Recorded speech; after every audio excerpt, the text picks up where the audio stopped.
Subhanallah, martabak ya Allah. Den, makasih Den. Bismillahirrahmanirrahim. Mari kita mulai dengan mengucap bismillah. Nah, gitu. Terus. Nah, gitu Den.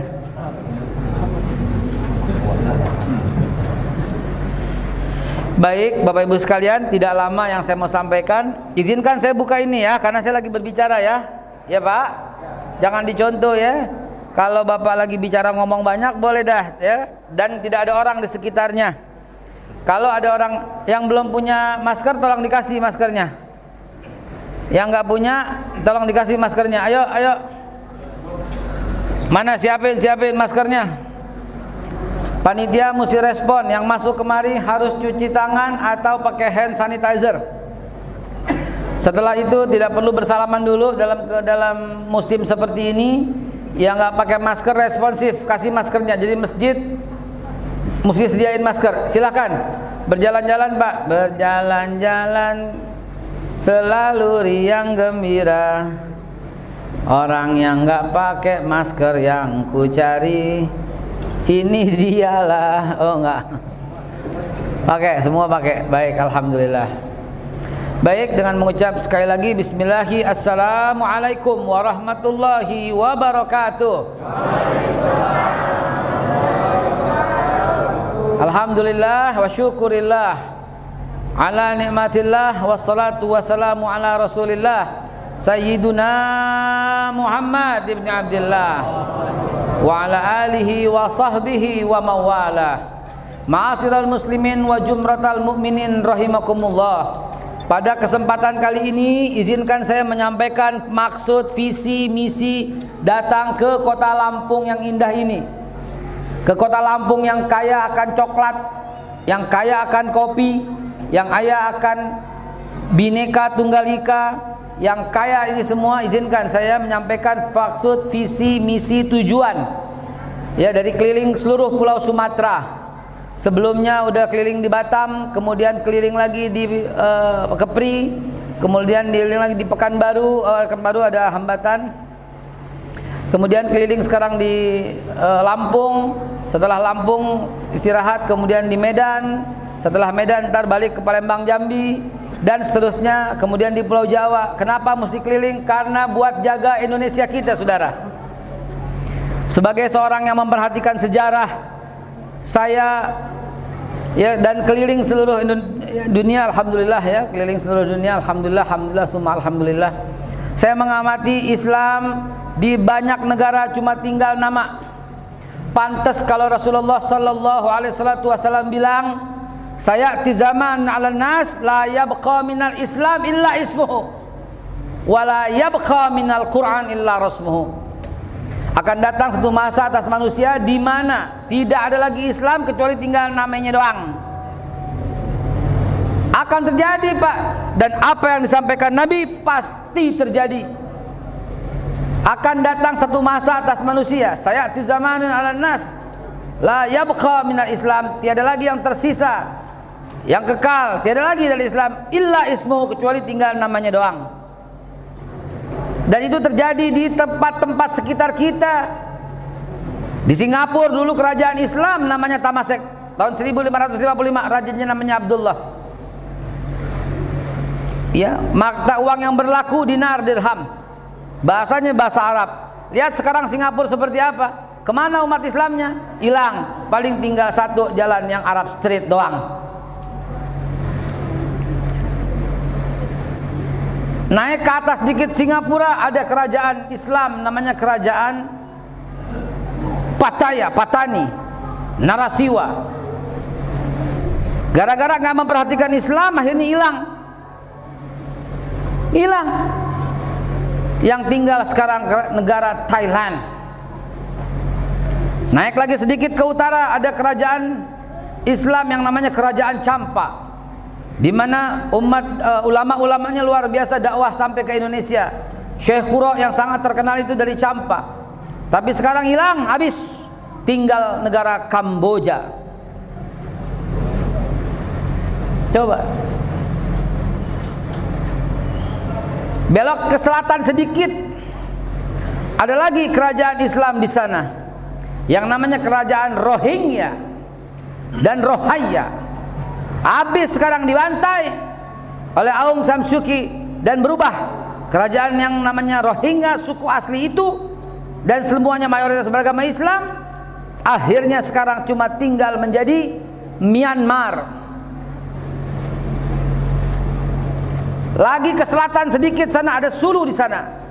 Ada kerajaan Mindanao di sana. Islam habis semuanya. Habis, tinggal negara yang tersisa Filipina. Dan sekarang tinggal sedikit kecuali Moro yang dikejar-kejar. Saudara sekalian, saya pernah hadir di satu presentasi yang dilakukan oleh Profesor Dr. Jeffrey Winters. Presentasi itu saya hadir tahun 98-99 kalau nggak salah, antara 2 tahun itu, karena masih berkantor di Tebet waktu itu, ya, dengan direktur utama kami Pak Rizal Ramli, Econet Advisory, ya. Waktu itu beliau diangkat sebagai kabulok oleh almarhum Kiai Haji Presiden Kiai Haji Abdurrahman Wahid, atau kita kenal dengan Kiai Haji Gus Dur, ya. Kemudian pada zaman Ibu Megawati Soekarno Putri Presiden, beliau menjadi Menko Perekonomian. Waktu itu saya hadir, Profesor Dr. Jeffrey Winter yang jabatannya pada waktu itu staf ahli Gedung Putih, staf ahlinya Bill Clinton, Presiden Amerika. Dan beliau dalam presentasinya mengatakan Indonesia akan dibagi menjadi 6 negara bagian. Kata dia, telah disiapkan skenarionya oleh Amerika. Negara pertama negara Sumatera namanya. Udah ada di Facebook, pernah saya sampaikan, hati-hati, mari kita jaga persatuan, benderanya udah ada. Negara yang kedua Borneo. Sampai sekarang kalau Bapak Ibu sekalian ngelihat film atau ngelihat berita di CNN, bukan CNN, berita di mana? Yang flora dan fauna itu apa? Discovery Channel gitu ya. National Geographic begitu. Lihat belakangnya kalau dia memutar Indonesia, dia tulis Borneo, bukan Indonesia. Ini fakta, lihat aja sendiri sekarang di televisi. Negara ketiga yang dibuat oleh dia itu adalah negara Celebes. Ini skenario Amerika yang jahat, ya. Dia bilang ini sulit dihindari karena udah berjalan, kata Profesor Dr. Jeffrey Winters pada waktu itu. Pecahnya. Yang keempat negara East Indonesia, negara Indonesia yang timur, terdiri dari Maluku, Papua dan sebagainya. Yang kelima Bali dibikin sendiri. Dan yang keenam tinggal Indonesia dari ujung kulon sampai Madura. Hanya itu yang merah putih. Apa kita terima hal ini? Apa kita berdiam diri dengan hal ini? Kalau dilihat dari sisi sejarah, ada faktanya negara-negara lain itu. Kalau kita lihat dari sisi nas Quran dan hadis, ada bahwa Allah akan ada di antara kita kalau kita bersatu, dan ketika kita pecah belah Allah akan melepas diri. Dan sabda Nabi juga menguatkan. Jadi dari sisi sejarah, dalil nakli masuk, dari sisi sejarah contoh-contoh negara-negara lain masuk, dari sisi Quran masuk, dari sisi hadis masuk. Maka ini sebuah keniscayaan kalau kita tidak segera mengambil sikap. Sikap apa yang mesti diambil? Persatuan, Pak, kesatuan. Itu sikap yang mesti diambil. Persatuan dan kesatuan nggak boleh lepas dari bumi Indonesia.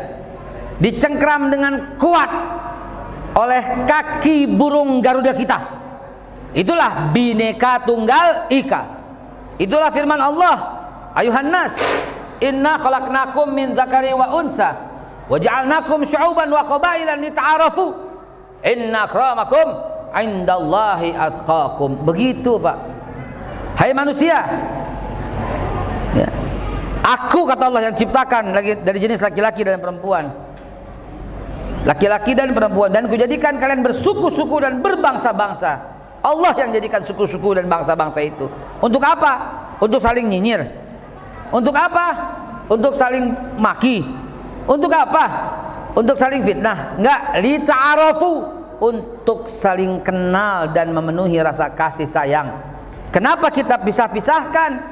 Baru berbeda presiden langsung bilang lu cebong, gua kampret lu cebong. Apaan begini saudara? Hentikan, stop, udah bukan zamannya lagi. Lo kadrun, gue kodrun, kadal gurun, kodok gurun. Udah hentikan, stop. Udah bukan lagi waktunya saudara. Apalagi dengan membawa-bawa suku. Lo Arab, gue Cina, ini Melayu, ini Sunda, Jawa, ini Maluku, ini Ambon, ini Papua. Stop semuanya itu. Ada lagi orang yang sok tahu dan sombong mengatakan sebagian orang Indonesia belum evolusi. Apa ini coba? Dengan mengatakan dan menyandingkan dengan hewan. Ini orang-orang seperti ini perusak persatuan Indonesia, saudara. Ya. Maka dari itu kelilingnya saya dengan niat ikhlas tulus lillahi ta'ala. Sebagaimana ini tanggung jawab dari Allah Subhanahu wa ta'ala.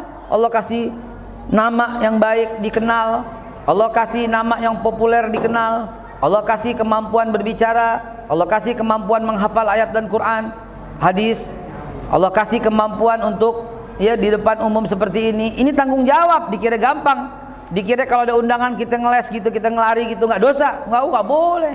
Makanya apapun yang terjadi ketika diundang saya akan datang, insya Allah dengan prosedur dan manajemen yang baik akan saya datang. Kenapa? Karena tanggung jawab yang dibebankan ini memang nggak kelihatan, tapi ada di pundak kita. Itu yang saya niatkan, yang saya tujuannya, bersatu padu kembali. Tiba-tiba ada yang nyinyir kepada saya, saudara. Allah, Ustadz juga dulu apa namanya, Jurkamnas. Loh, memang kita negara demokrasi, betul apa tidak? Dan antum kan tahu saya pada waktu itu Jurkamnasnya Pak Prabowo, betul. Juru debat juga Prabowo, betul? BPN juga. Tapi setelah ada Pilpres, setelah ada keputusan MK dan dinyatakan yang menang itu adalah Presiden Jokowi, kita wajib taat tidak? Wajib, selesai, udah. Ngapain lo baperan? Nggak move on namanya. Lah Pak Prabowo sama Pak Jokowinya udah bersatu dalam satu kabinet, lu berantem melulu. Udah selesai Pak, selesai semua. Hormati keputusan. Kita mesti taat dengan Allah. Ati'ullah wa ati'ur rasul wa ulil amri minkum. Dan ulil amri minkum yang disepakati itu Pak Jokowi. Oh kan curang Ustadz, terserah deh, yang penting udah jadi, mau ngapain. Betul. Banyak sampai sekarang kata-kata yang belum bisa menerima hal itu. Udah cukup, energi habis terbuang. Mari kita lihat ke depan. Mari kita lihat ke depan. Toh perbaikan demi perbaikan sudah mulai kita rasakan. Responnya daripada Bapak Kapolri, Bapak Listio Sigit Prabowo, responnya luar biasa. Ketika masyarakat protes tentang undang-undang ITE yang dikit-dikit lapor, gua jadi laporin, mimpi gile enggak tuh?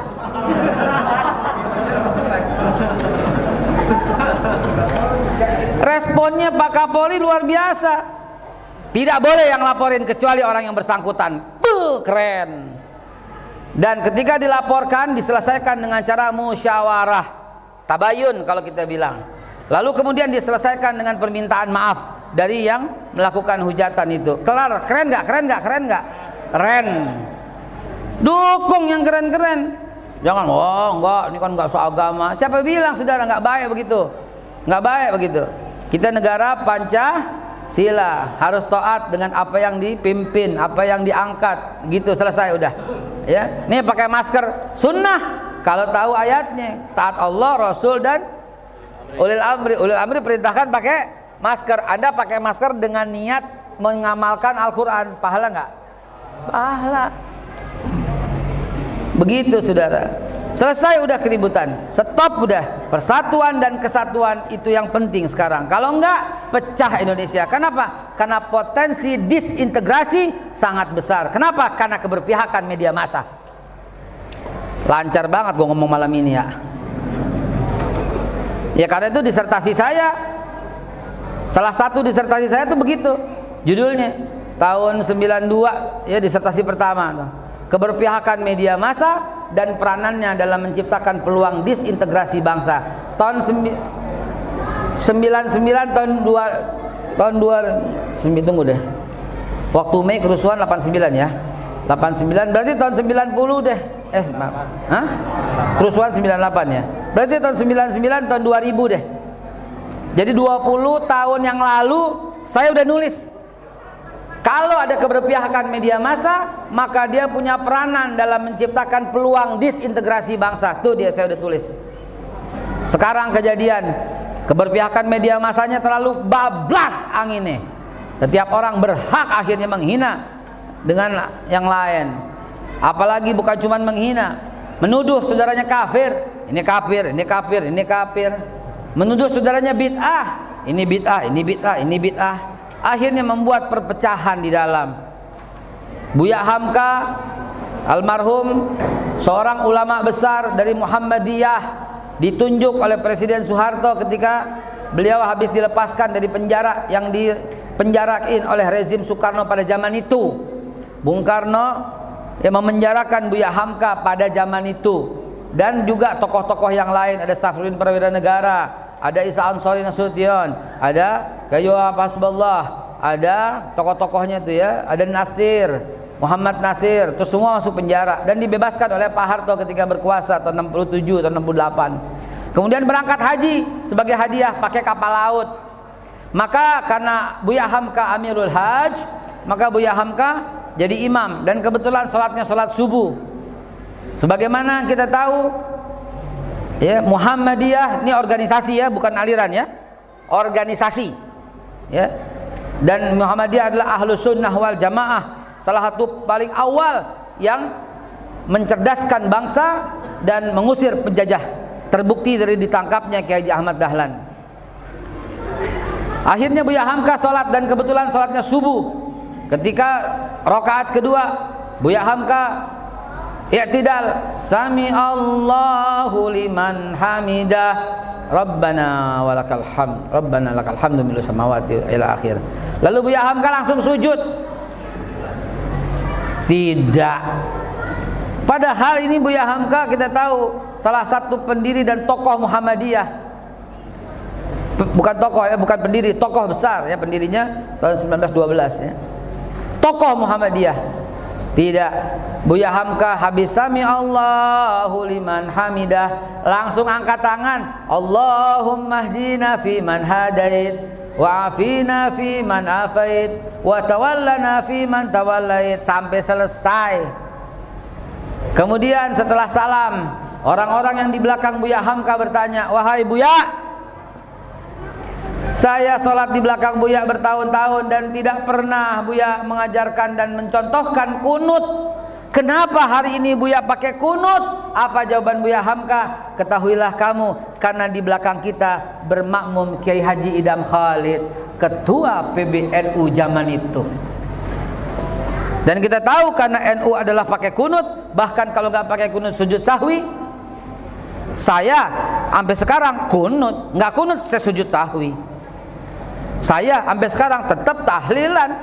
Yang saya dibesarkan dari tradisi NU. Saya sampai sekarang tetap tawasul. Coba dia ngatain bid'ah, gue colok mati lo. Enak aja apa-apa bid'ah. Itu bukannya syariat, tapi itu sebuah strategi, sebuah metode untuk tetap mendekatkan diri kepada Allah Subhanahu wa taala. Jangan dibilang bid'ah kalau sebuah metode. Lihat tuh Buya Hamka, toleransinya begitu tinggi, maka dia pakai kunut. Kaget orang-orang yang selama ini belum pernah pakai kunut. Itu contoh sebuah persatuan dan kesatuan. Nggak egois, nggak menang sendiri, nggak menuduh bid'ah lo payah lo beok lo on lo, kagak. Ini goblok, kagak, nggak pernah keluar kata-kata begitu. Mulanya goblok, nggak ada yang begitu, nggak ada. Ulama zaman dulu, makanya umatnya bersatu. Ternyata dalam perjalanan itu Buya Hamka jatuh sakit. Karena jatuh sakit, maka salah satu tokoh disuruh untuk menggantikan jadi imam. Kebetulan di situ hadir ketua NU zaman itu, Kiai Haji Idam Khalid. Maka Kiai Haji Idam Khalid kemudian jadi imam, saudara. Dan apa yang terjadi ketika Kiai Haji Idam Khalid jadi imam? Dan kebetulan subuh pula, dan beliau NU, kalau nggak kunut sujud sahwi. Maka Kiai Haji Idam Khalid ketika rakaat kedua, sami Allahu liman hamidah, nggak pakai kunut, langsung Allahu Akbar. Makmum report, subhanallah, dicuekin. Tetap sampai akhir. Mungkin sujud sahwi ini enggak. Setelah tahiyat, assalamualaikum warahmatullah. Udah selesai. Makmum subhanallah enggak didiamin. Di belakang muridnya pada tanya, santrinya pada bingung. Wahai kiai, 20 tahun saya berguru kepada kiai dan kiai selalu mengajarkan kunut, bahkan kalau lupa pakai sujud sahwi. Lalu apa kata Kiai Haji Idham Khalid? Kamu tidak tahu di belakang kita bermakmum Buya Hamka. Pinter sama pinter akur. Kalau yang ribut biasanya satu pinter satu nggak tega gue ngomongnya. Ribut akhirnya. Nah kita tuh jangan seperti itu. Udah akhiri Pak, akhiri. Kecuali kita menghadapi orang-orang yang intoleran, yang memaksakan kehendak, dan akidah-akidah yang impor dari Timur Tengah, dari Eropa kita tolak, dari Israel kita tolak. Ada akidah impor dari Israel namanya Islam Baha'ullah. Belum ngetop, lihat nih, catat ngomongan saya sebentar lagi ngetop nih. Namanya Islam Bahai. Ya, Baha'ullah, Bahai. Catat, udah ada yang mengajukan dulu pada zaman Menteri Agama Pak Lukman, udah ada yang mengajukan itu. Ditolak oleh Pak Lukman. Dan saya sendiri pernah datang ke pusatnya Bahai di Israel, di kota Yafa, Haifa. Saya datang ke sono. Bahaya. Ada lagi akidah impor dari Timur Tengah namanya ISIS. Islamic State katanya. Bukan. Hati-hati, bentukan Amerika. Bom sana, bom sini. Siapa yang ngajarin begitu dalam Islam? Nggak ada Pak, dalam Islam nggak ada begitu. Harus memelihara jiwa. Orang Yahudi udah meninggal. Yahudi ini Pak, bukan Islam. Yahudi udah meninggal. Nabi lagi duduk, Nabi berdiri menghormatinya. Ini Yahudi udah jadi bangke, masih dihormati sama Nabi. Apalagi masih hidup, apalagi temannya sendiri. Coba. Sampai Umar berkata, ya Rasulullah dia Yahudi. Ditunjuk Umar, wahai Umar dia anak Adam. Masih dihormati. Tuh Islam yang rahmatan lil alamin. Jangan macam-macam Pak. Ada lagi yang dari mana-mana semua. Enggak, kita tolak semuanya. Karena kita di Indonesia ini udah akur, tenang, tentram, damai, sesuai dengan Al-Quran, sesuai dengan hadis Nabi. Kita berbineka tunggal ika, insya Allah. Kita hormati itu semua. Kita bermacam-macam suku dan bangsa, bermacam-macam agama, bahasa, bermacam-macam. Kita punya 13.765 pulau. Yang lain cuma satu. Australia segede gitu pulaunya cuma berapa? Atu-atunya sama Christmas Island kecil sedikit, sama Tasmania sedikit. Kita 13.700 pulau. Ada negara yang punya pulau kayak begitu? Kagak ada Pak. Negara lain sukunya cuma 2, 3. Kita 714 suku saudara. Negara lain bahasanya cuma satu, dari ujung ke ujung bahasa Arab atau dari ujung-ujung ke bahasa Inggris. Kita 630 bahasa. Maka sayang ini Pak kalau kita main-main dengan agama kita. Dakwah mesti jalan terus. Tapi kan Covid Ustadz, bagian 2 untuk menjaga Indonesia. Nah ini tugas utama. Saya belum ceramah tadi baru pembukaan. Belum ceramah tadi Bapak. Pembukaan. Tadi pembukaan Bu, tadi pembukaan 3. Masih lama pembukaan 9, masih lama. Disesar. Ya, ini bagian kedua intinya kedatangan saya sebagai duta pencegahan, penanggulangan daripada Covid-19 DPR RI. Tugas saya juga menyampaikan ini karena yang katanya yang insya Allah lebih didengar oleh umat itu adalah tokoh agamanya, begitu kan? Yang biasanya lebih didengar. Maka saya keliling juga untuk itu. Covid itu belum turun-turun Pak di Indonesia. Angkanya masih kurvanya masih growth. Nanti kalau dia growth dia mature di titik tertinggi, habis mature dia decline, dia turun. Sekarang masih growth. Yang terjangkit sudah lebih daripada 1.400.000 orang. Ya Rob, bagaimana ceritanya? Naik terus, belum sampai masa mature. Masih birth, mulai, masih mature, masih growth, tumbuh. Ntar mature di atas, ntar decline, turun. Belum turun. Maka itu saya keliling nih. Insya Allah ini sebagai pahala dari Allah Subhanahu Wa Taala. Karena berkontribusi sekecil apapun kontribusi menyelamatkan bangsa itu syahid. Bapak-bapak polisi yang sedang menjaga di luar, bapak-bapak TNI yang sedang menjaga di luar, antum semua itu adalah pahala jihad. Karena antum menjaga ini semua. Pada Pak Polisi, Pak TNI yang sedang hadir, yang sedang mendengarkan di luar, tolong perhatikan ilustrasi yang saya sampaikan ini bapak-bapak. Apabila ada maling ke rumahmu,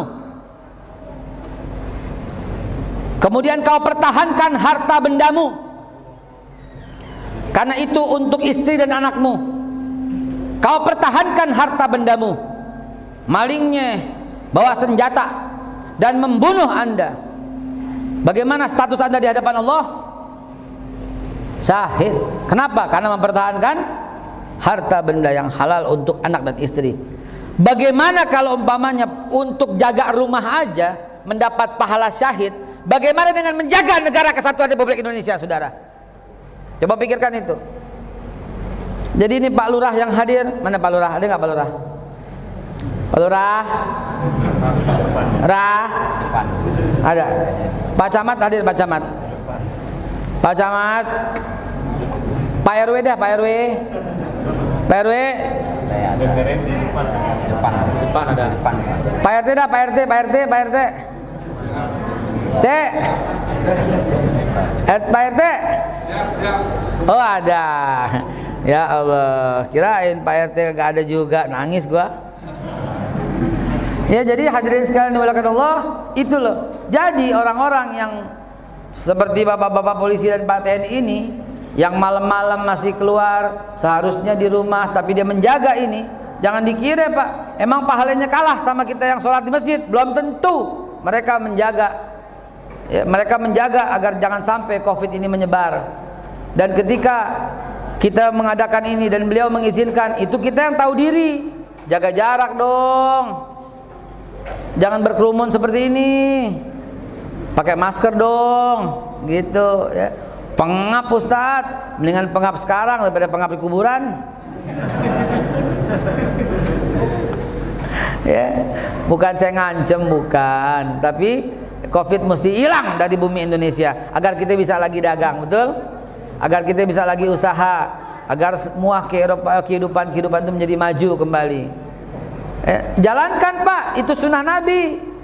Ustadz, mana ada COVID-19 sunnah Nabi? Pak, Rasulullah bilang onta yang sakit aja kudu dipisahin sama unta yang sehat. Lah apalagi orang, gitu loh. Jangan dibilang gak ada dalilnya. Terlalu picik kalau kita bilang gak ada dalilnya. Sekarang saya tanya deh, boleh nggak kita mukul ibu? Boleh nggak? Tonjok ibu boleh nggak? Nggak boleh. Emang ada hadisnya? Ada ayatnya? Coba tunjukkan kepada saya, ada nggak satu ayat di Al-Quran yang melarang mukul orang tua? Ada nggak? Jangan dipotong videonya. Kalau dipotong sekarang habis gue dicaci maki sama buzzer. Buzzer kan nyari salahnya doang. Ya jangan dipotong. Ayo, ada nggak ayatnya?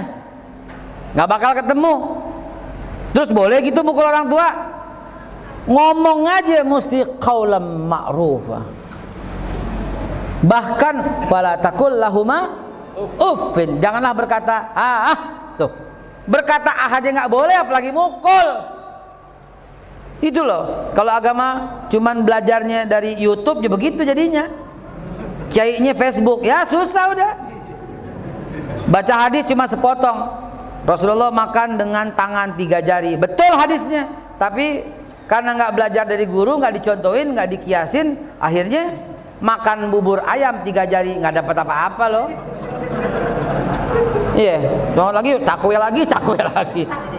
Tinggal kacangnya doang yang kedapetan, buburnya ninggal semua. Ya, dia kalau begitu pakai hadis yang Nabi makan sop dong, pakai sendok dong. Ini kalau ngaji nggak pakai guru begitu. Pak, Rasulullah kalau hujan dia keluar dan dia mandi hujan di luar. Sekarang hujan, lu mandi dah.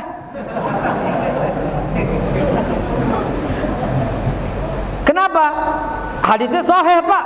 Rasulullah kalau hujan keluar, dia lepas imamahnya, Dia mandi hujan, basah-basahan, lepek. Tuh sunnah Rasulullah mandi hujan. Sekarang hujan lu mandi dah. Karena di Saudi Arabia curah hujannya setahun mungkin cuma 2 kali, mungkin cuma 3 kali. Makanya mandi hujan, girang. Lah kalau kita, apalagi saya misalnya orang Bogor, musim hujan kan nggak hujan kan tiap pagi hujan. Lah nggak kerja kita. Sunnah Nabi nih, sunnah Nabi enggak, pilek iya loh. Betul nggak? Itu dia kalau ngaji nggak pakai guru, ngaji pakai guru, jadi aman gitu loh. Ya Rob, ya. Nah begitulah soal COVID Pak, nggak ada hadisnya. Sekarang gini deh ilustrasinya nih, ya. Ente lagi naik mobil, lampu merah, drong, berhenti nggak? Berhenti nggak? Coba ente jalan terus, ketika polisi stop, ente bilang, Pak, nggak ada di Quran, nggak ada hadisnya. Digamparin loh polisi beneran loh. Ya ini bagian daripada taat peraturan yang diterapkan oleh pemerintah sebagai ulil amri gitu. Begitu juga pasak ini. Ini bagian daripada peraturan yang ditetapkan oleh pemerintah sebagai ulil amri, makanya ikutin. Wah Ustadz beli lagi, nggak usah beli, dikasih. Masjid siapin. Kalau lo mau pinter, lo sembahyang subuh nggak usah pakai, dapat. Lohor nggak usah pakai, dapat. Asar nggak pakai, dapat. Lama-lama lo jualan masker di rumah. Iya Pak. Baik. Habis ini vaksin. Saya mau tanya nih, jawab aja yang jujur buat laporan saya ke DPR RI ini. Ya, saya mau tanya doang. Jawab yang jujur, angkat tangan aja bagi yang udah. Kalau yang belum jangan ngaku-ngaku. Surveinya ntar berantakan ya. Baik teman-teman di Lampung di Masjid Al-Ikhlas. Saya mau nanya kepada teman-teman semua yang ada di sini nih ya. Apakah di antara Bapak Ibu sekalian ada yang sudah divaksin? Angkat tangan. Angkat tangan. Angkat tangan. Terpesona, aku terpesona memandang wajahmu yang menarik. Ampun Bang Jago.